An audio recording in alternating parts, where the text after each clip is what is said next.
Españoles Universales.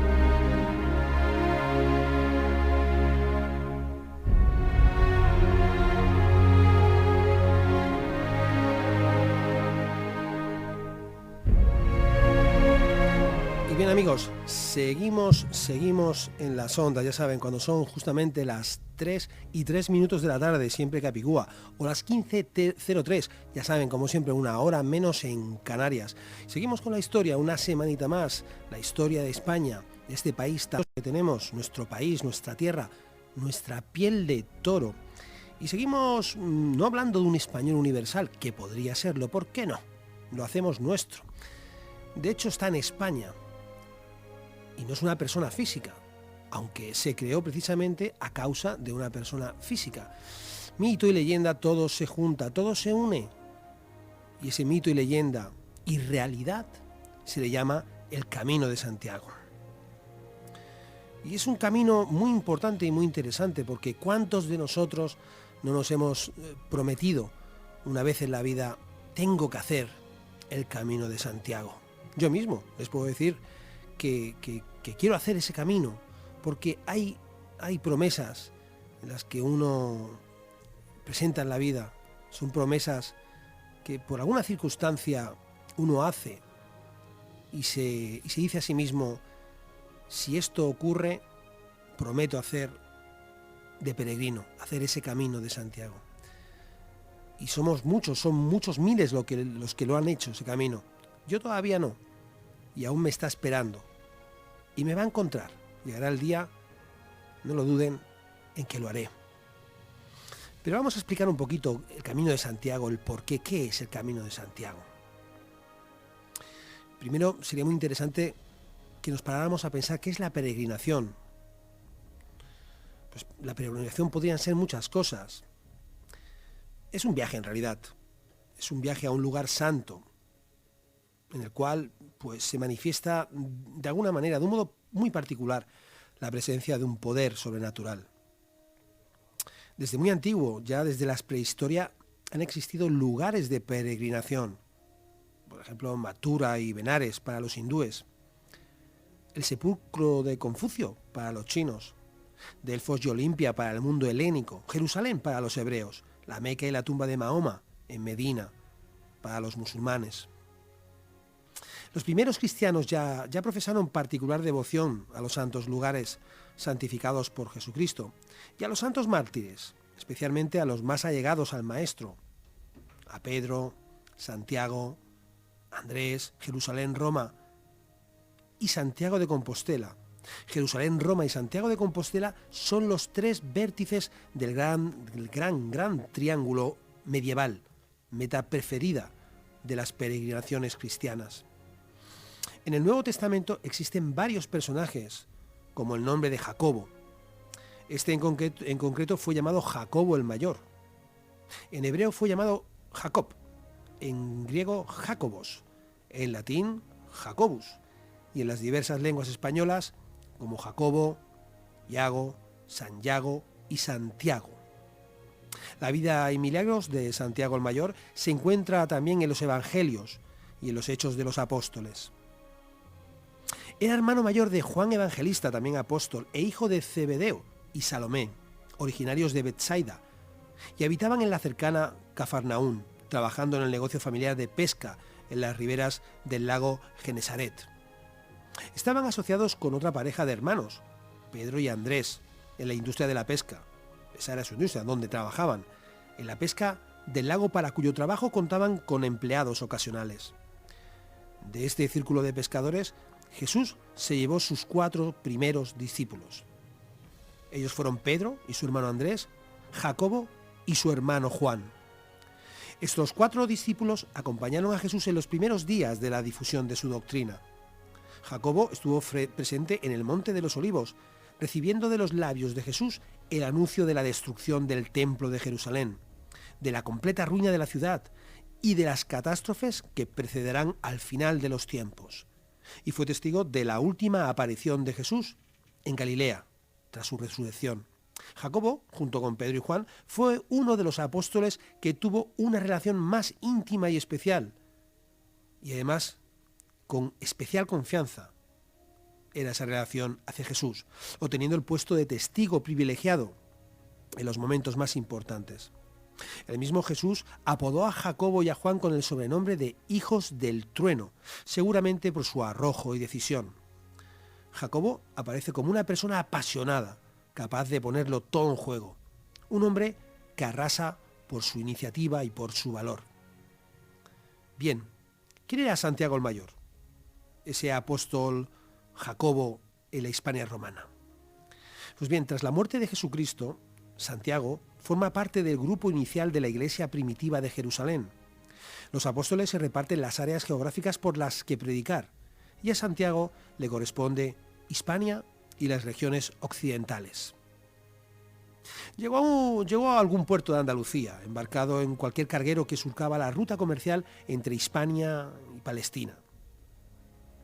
Comienza la evangelización de las tierras de Hispania desde el sur, para ir desplazándose por tierras lusitanas hasta llegar al final de la tierra, o mundo conocido, ya saben, el Finisterrae.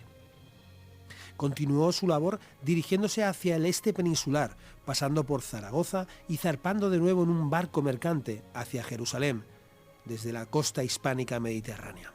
Hay que tener en cuenta que al comienzo de la era cristiana se desarrollaba el transporte de minerales como el estaño, el oro, el hierro o el cobre, desde la Hispania romana, evidentemente, a las costas de Palestina. Una vez en Jerusalén, completaría su tarea Jacobo, acompañado de sus discípulos Atanasio y Teodoro. Por orden de Herodes Agripa, brazo ejecutor de los alocados caprichos de Calígula, Santiago y Pedro cayeron presos como figuras representativas para dar un escarnio a la comunidad cristiana y así contentar a los judíos. En aquel año 44, el rey de los judíos, tratando de conseguir la confianza de Roma, intensificó la persecución de las primeras comunidades cristianas. El intento fue inútil, pero Santiago muere decapitado a los 42 años, convirtiéndose en el primer apóstol en verter su sangre por Jesucristo. Así lo dejó escrito Lucas. Herodes Agripas quitó la vida con la espada a Santiago, hermano de Juan. Entonces los judíos arrojan el cuerpo fuera de la ciudad. Sus dos seguidores, Atanasio y Teodoro, recogen sus restos para ser enterrados en la tierra donde había predicado. Estos dos lo embarcaron en el puerto de Jaffa, cruzaron el Mediterráneo, subieron por la costa portuguesa hasta que llegaron a las costas de la antigua provincia de Galaecia, la actual Galicia. La tradición recoge que fue un barco de piedra.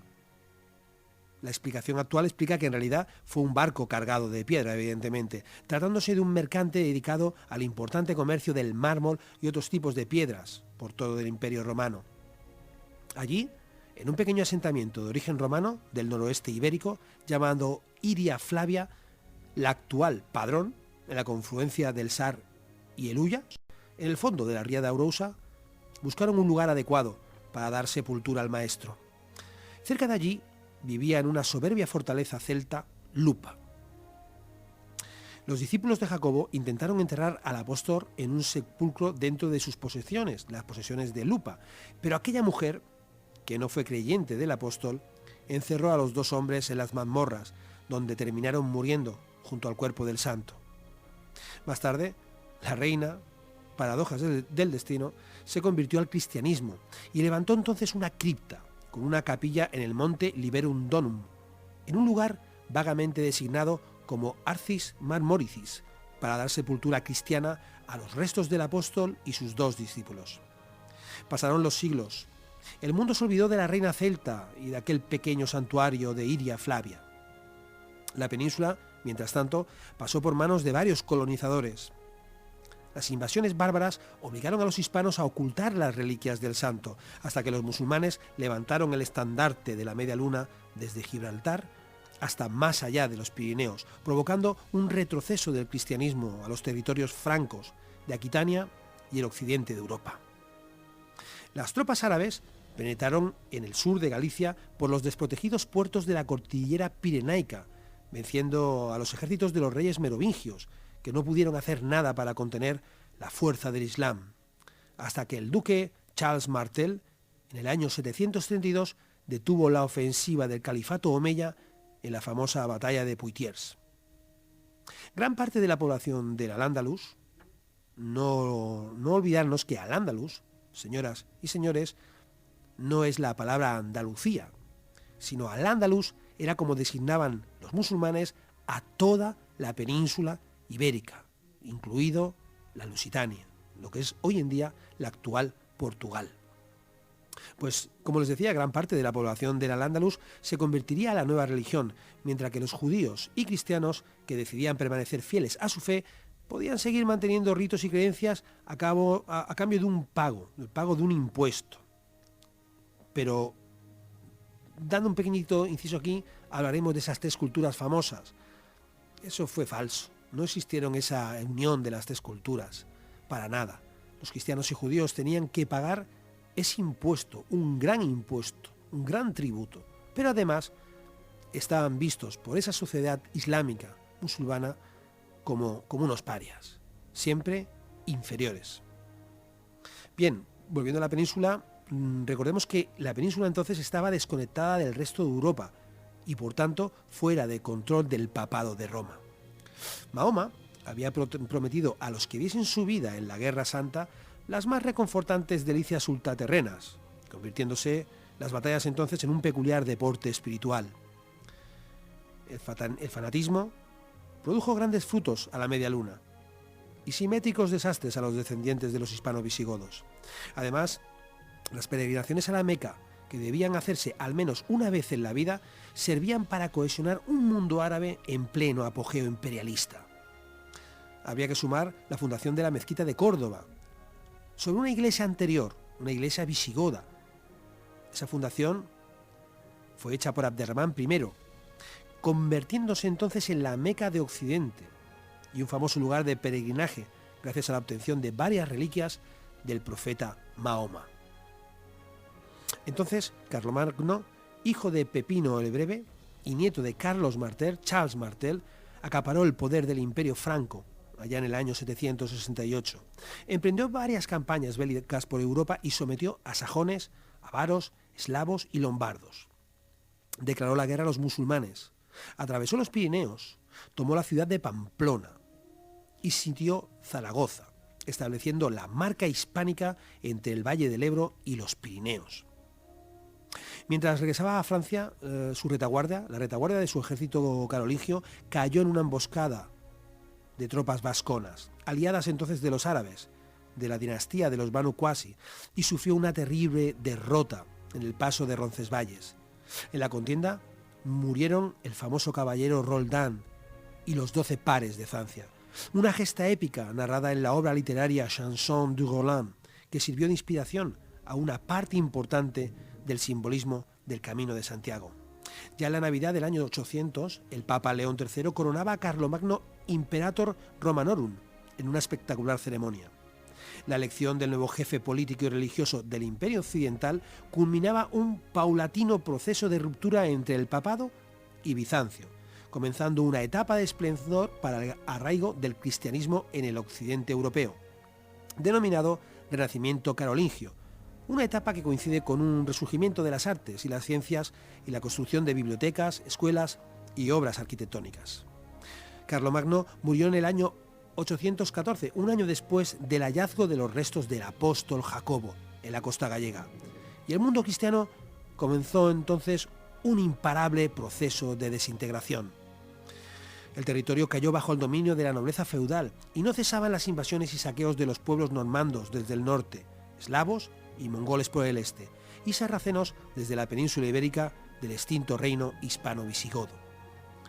Las guerras intestinas entre los señores feudales destruían los campos y devastaban las ciudades, dejando a su paso plagas, hambre y epidemias.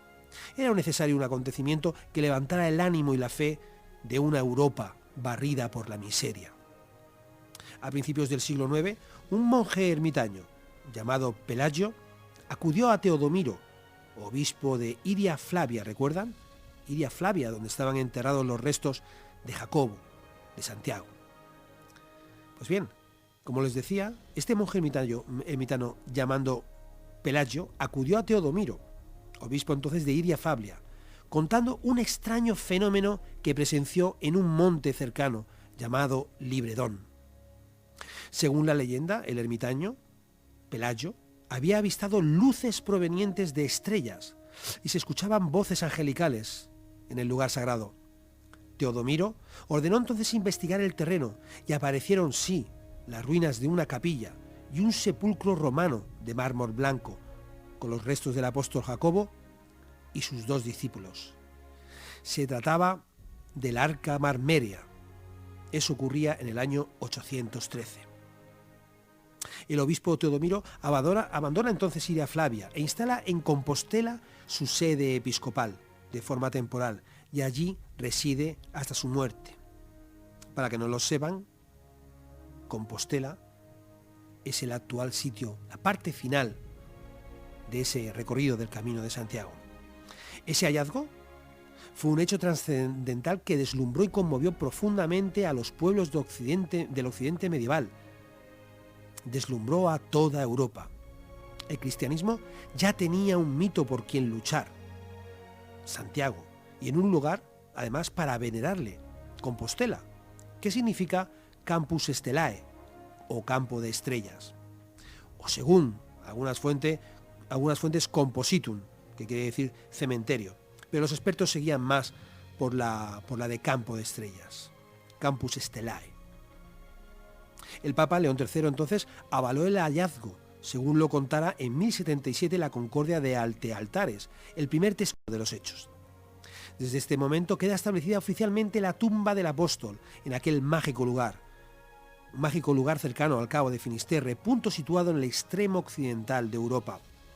El camino a Finisterre era indicado desde cualquier lugar de Europa por las estrellas de la Vía Láctea. Desde muy antiguo se creía que allí acababa el mundo y que el Atlántico era la tumba del Sol. Qué bonito, ¿verdad?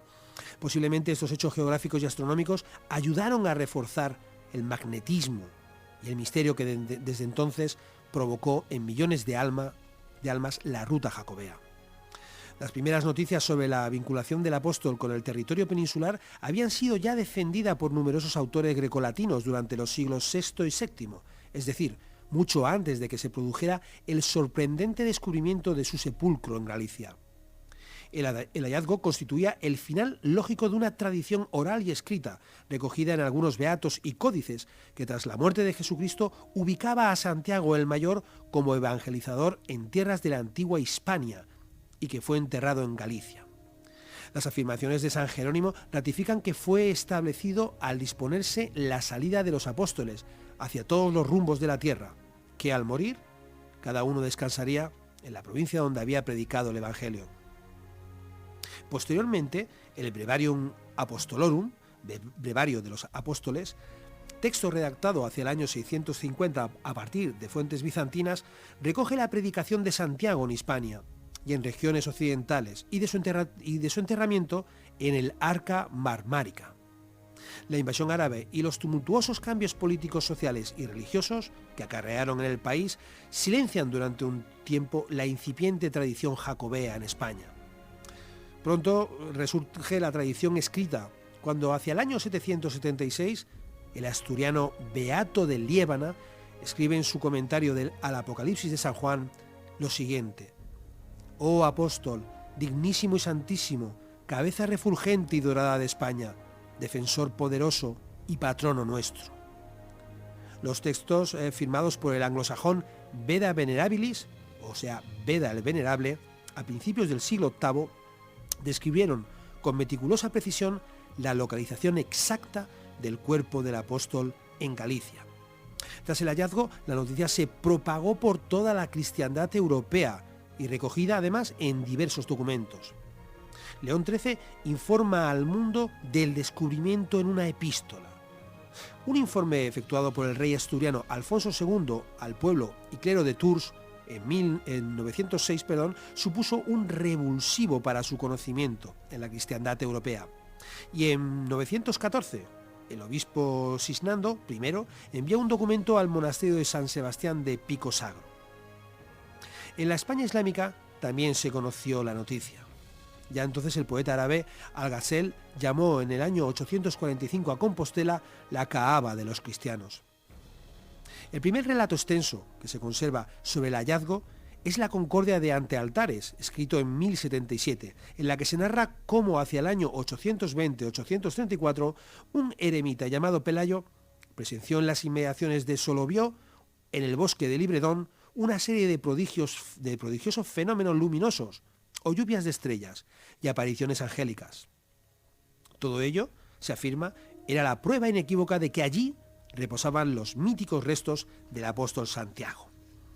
Ya en el siglo XII, el hecho histórico también es verificado por las explicaciones proporcionadas por el Códice Calixtino de Aumeric Picot, o la leyenda áurea, para dar fe de su traslado a tierras del confín continental.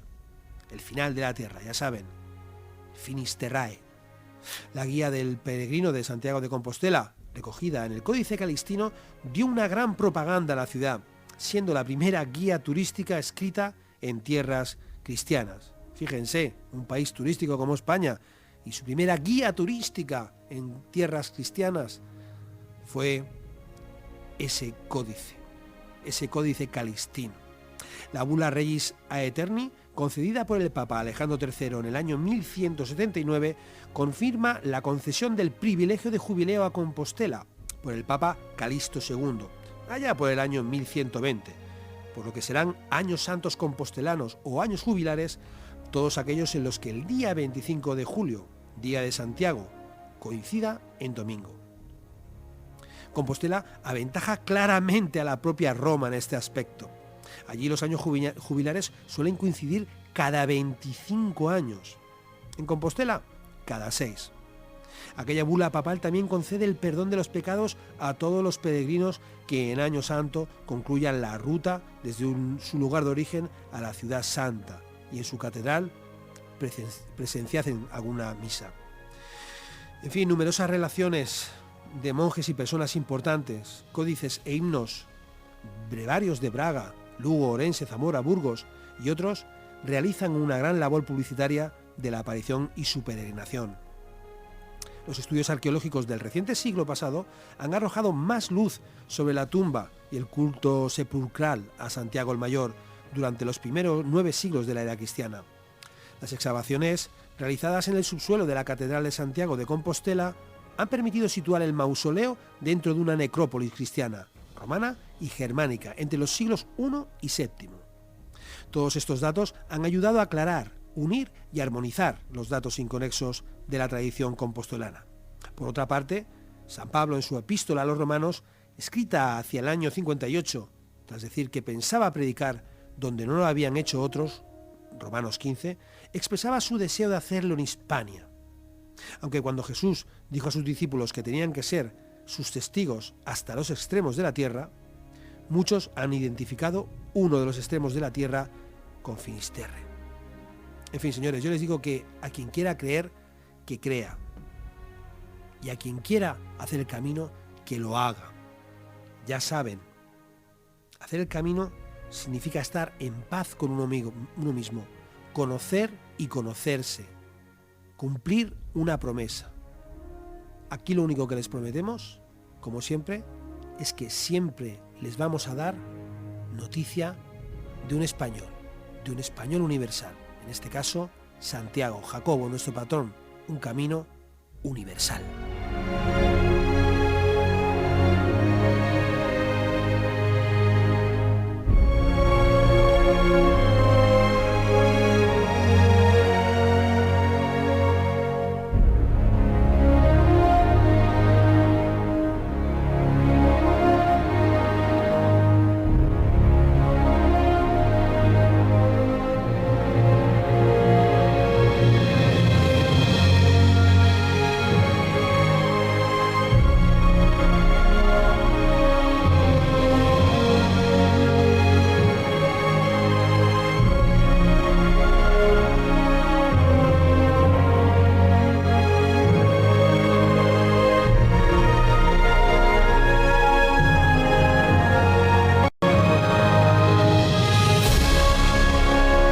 De 3 a 5 de la tarde, en Metrópolis FM, La Tarde de Epo, con Epo Cardelo.